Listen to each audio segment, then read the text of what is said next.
Hello dear friends, वक्फ board क्या है, वक्फ की प्रॉपर्टी क्या है, इससे किन किन मुसलमानों का नुकसान होगा और किसका फायदा होगा। वक्फ की प्रॉपर्टी कैसे वक्फ में चली जाती है और वक्फ की प्रॉपर्टी एक होती है कि कोई भी उसका मुतवल्ली बन सकता है, यानी कि मालिक बन सकता है 3 साल 5 साल के लिए, और उसको सरकार जैसे गिराई जाती है उस तरीके से उसको हटाकर दूसरा भी एक मुतवल्ली बन सकता है जो वक्फ की प्रॉपर्टी की देख रेख, सारे मेंटेनेंस, किराया लेना और उसको मेंटेन करना का सिस्टम होता है वक्फ बोर्ड के हिसाब से। वक्फ क्या है? वक्फ एक बोर्ड है, ठीक है।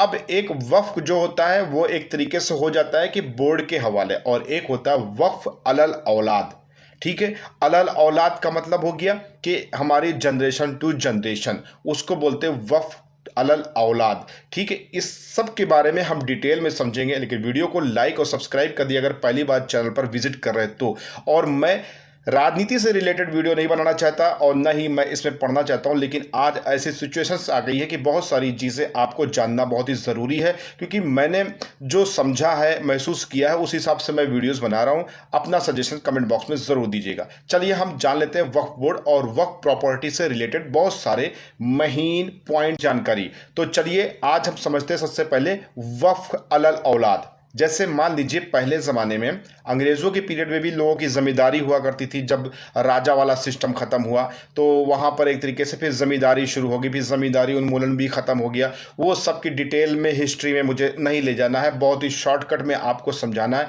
कि वक्फ की प्रॉपर्टी है एक्चुअली में किसकी और किसका फ़ायदा और किसका नुकसान इस प्रॉपर्टी से रिलेटेड होगा, और हर मुसलमान को जागने की ज़रूरत क्यों है और इस कानून को कैंसिल रद्द कराने की ज़रूरत क्यों आन पड़ी। तो वक्फ अलल औलाद को समझते हैं। वक्फ अलल औलाद का मतलब ये होता है जैसे कि मेरे पास 20 बीघा खेत है। आज की डेट में बहुत सारे लोगों के पास बहुत सारी प्रॉपर्टी है, तो या तो भी हम जो है अगर वक्फ अलल औलाद कर देते हैं, यानी कि वक्फ बोर्ड में अपनी प्रॉपर्टी को जाकर के एक तरीके से सबमिट कर देते हैं, तो इसमें क्या है ना कि हमारा जो भी जनरेशन का सबसे बड़ा लड़का होगा वो उस प्रॉपर्टी का मालिक होगा। यानी कि कह लीजिए कि मालिक का मतलब यह है कि वो उस प्रॉपर्टी को बेच नहीं सकता,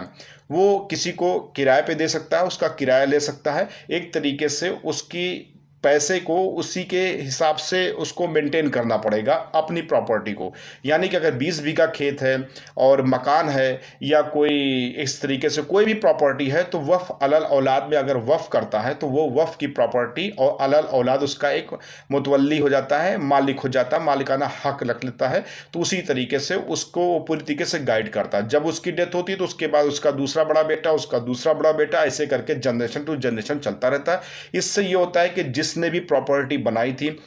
कोई भी आप भी प्रॉपर्टी बना रहे हो, तो आप नहीं चाहोगे कि हमारी आने वाली जनरेशन उसको बेच करके और फुटपाथ पर दुकान लगाए। उसी तरीके से जिसने भी ये काम किया, जो भी वक्फ अलल औलाद में इस सामान को या इस प्रॉपर्टी को उसने किया, तो उससे ये हुआ कि आने वाले नस्लें हमारी आराम से रहें और इस तरीके से बेच करके मामले, प्रॉपर्टी के मामले को ख़त्म ना कर पाए। एक वक्फ अलल औलाद हो गया। अब इसी में से बहुत सारे लोगों के पास इतनी प्रॉपर्टी थी कि उन्होंने जो है एक प्रॉपर्टी मदरसे के नाम कर दी या मदरसा स्कूल खुलवा दिया,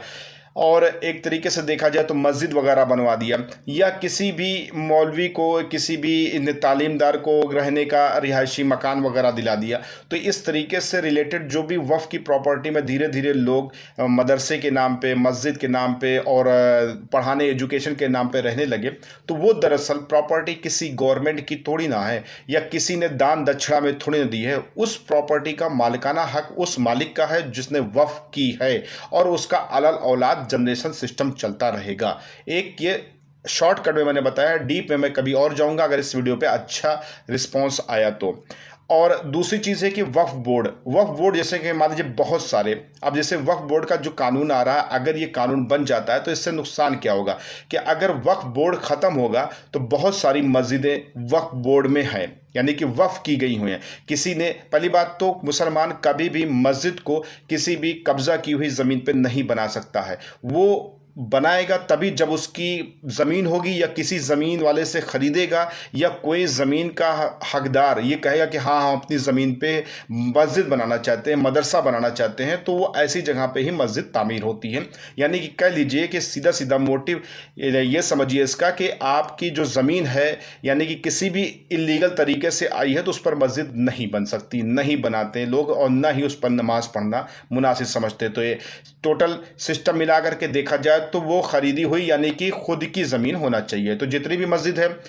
अब मस्जिद कुछ बड़ी है कुछ छोटी है, तो उसको क्या है कि वक्फ बोर्ड, एक बोर्ड है गवर्नमेंट का, उस बोर्ड में उन्होंने दे रखी है। तो उस बोर्ड का मालिक जो होता है यानी कि बोर्ड के ही लोग उस मस्जिद को, इस इमाम बाड़े को या उस हिस्टोरिकल प्लेस को, जो चीज़ है वो उसको इस तरीके से गाइड करते हैं, उससे जो भी अर्निंग होती है उसमें अपना एक तरीके से मज़हब के नाम पे, मज़हब के सिस्टम पे लगाते हैं। अब इसमें मदरसा है, मस्जिद है, कब्रिस्तान है, बहुत सारी ऐसी प्रॉपर्टियाँ थी या बहुत सारे ऐसे इमाम बाड़े हैं, बहुत सारे जो हैं ऐसे हिस्टोरिकल प्लेसेस हैं जो मुस्लिम द्वारा है, तो वो वक्फ बोर्ड की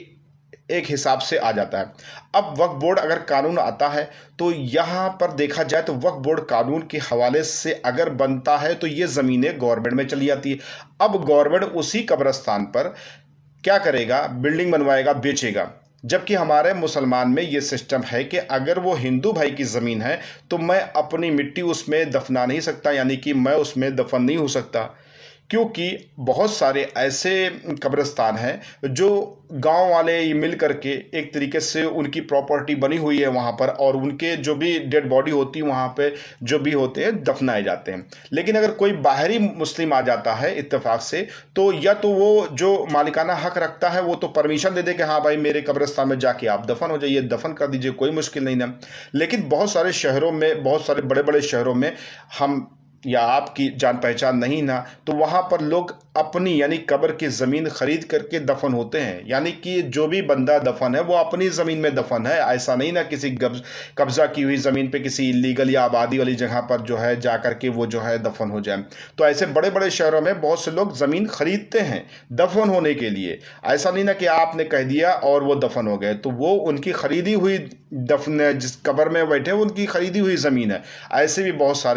सारे जो हैं ऐसे वफ़ की ज़मीनें हैं, वफ़ की कब्रिस्तान है, जहाँ पर लोग ख़रीद करके भी, पैसा दे करके भी, ये कल को ये ना हो आखिरत में यानी कि मरने के बाद जब भी वो इस्लामिक सिस्टम से अगर देखा जाए तो जब भी मुर्दा उठेगा या जब भी जो भी प्रोसेस होगा तो ये ना हो कि किसी गलत जगह पे दफन था वो। तो हमारा बताने का मतलब ये है कि मुसलमान जो है एक तरीके से अपनी ही ज़मीन में दफन होना चाहता है। तो यानी कि ये वक्फ बोर्ड की जितनी भी ज़मीन है, जितनी भी प्रॉपर्टी है, चाहे कब्रिस्तान हो, चाहे आपका इमामबाड़ा हो, चाहे हिस्टोरिकल कोई प्लेस हो, चाहे कोई वक्फ का अलग औलाद की हुई प्रॉपर्टी हो, कोई भी इस तरीके से वक्फ का कोई भी सिस्टम है, तो वो सब प्रॉपर्टी किसी न किसी इंडिविजुअल की है और इंडिविजुअल ने उसको अपने एक तरीके से गॉड को, भगवान को एक अर्पित कर रखा है कि हाँ भाई दे रखा है कि हमारे बाद आने वाली जनरेशन इससे यानी कि जो भी यानी कि मदरसा है या कब्रिस्तान है, मस्जिद है, अब मस्जिद अगर किसी ने वक्फ कर दी, मस्जिद किसी ने बना दिया तो उस पर जितने लोग नमाज पढ़ेंगे उसको सवाब मिलेगा। तो इस पर्पस से लोगों ने अपनी प्रॉपर्टी, अपने घर बार को, अपनी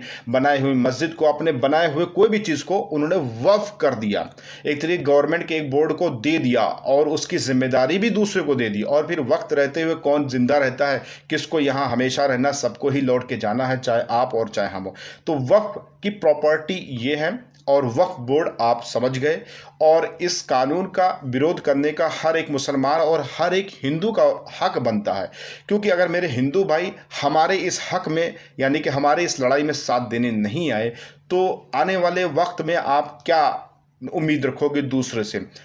तो हमारे हिंदू भाई को भी इस तरीके से सपोर्ट करना चाहिए, यानी कि बार कोड पर मेल करना चाहिए। काहे से वो दरअसल किसी गवर्नमेंट की किसी कब्जा की हुई ज़मीन नहीं है, सबकी इंडिविजुअल ज़मीन है जिसने अपने भगवान के नाम पे, अल्लाह के नाम पे वो दे रखी है कि इससे आने वाले वक्त में, आने वाली नस्लों में फ़ायदा पहुंचता रहे। तो भाई ये हमारे धर्म से रिलेटेड है, तो इसमें छेड़खानी की करने की कोई ज़रूरत नहीं ना। और हमारा हर देश का हर एक नागरिक को बढ़ चढ़ करके इसमें हिस्सा लेना चाहिए और मुसलमान का सपोर्ट करना चाहिए, मुसलमान को एक तरीके से आगे करना चाहिए। क्योंकि बहुत सारे वाक़यों में हम अपनी अच्छाइयाँ नहीं गिनाने वाले, वो तो वक्त बताएगा कौन कितना अच्छा है।